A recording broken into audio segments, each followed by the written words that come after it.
Многу вработени на клиниката за онкологија размислуваат за заминување во странство, разочарани од состојбата во здравствениот систем. Лекари, медицински сестри и технички персонал велат дека не гледаат перспектива и се соочуваат со секојдневни предизвици. Една вработена во репортажата на Претрес изјави дека клиниката е како втор дом, но повеќе не е сигурна дали ќе остане. Таа додаде дека ова ќе биде нејзината последна шанса пред да донесе конечна одлука.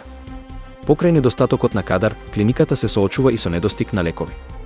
По неодамнешните скандали за кражба на терапија, персоналот е под огромен притисок, а пациентите се загрижени за достапноста на лекувањето. Системот е преполн со проблеми, што го прави се понепривлечен за младите здравствени работници. Доколку не се преземат мерки, Македонија би можела да остане без квалитетен медицински кадар во блиска иднина.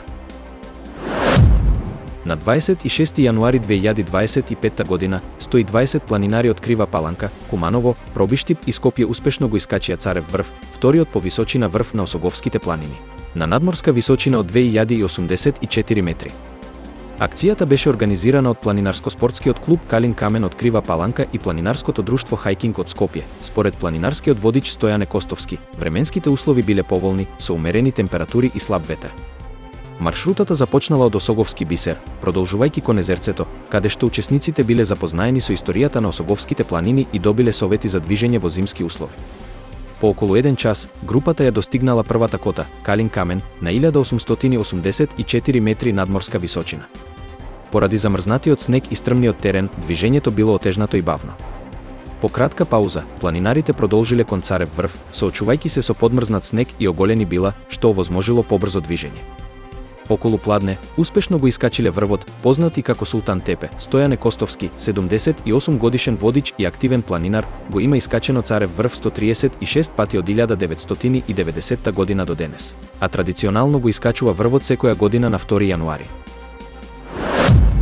На 27 јануари 2025 година, српските студенти започнаа 24-часовна блокада на автокоманда, едно од најпрометните сообраќајни чворишта во Белград. Акцијата е организирана од неформалната група Студентите против насилството и има за цел да го привлече вниманието на јавноста кон нивните барања за владење на правото и еднакви правила за сите. Според студентскиот представник, блокадата започнала утрово во 10 часот и ќе трае до утре до 10 часот. Тој истакна дека организацијата на ваква акција бара голема логистика и добра координација, но дека досегашните протести покажале дека студентите се способни да ги изведат на најбезбеден можен начин.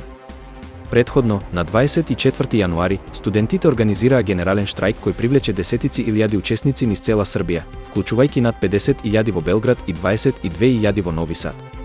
Овие протести беа инспирација за денешната 24-часовна блокада на автокоманда. Организаторите ги повикаа сите граѓани да им се придружат во текот на денот и ноќта, истакнувајќи дека нивната борба е заедничка и дека Србија е земја на сите нејзини граѓани. Тие исто така нагласија дека безбедноста на учесниците е приоритет и дека се преземени сите неопходни мерки за да се обезбеди мирен протест.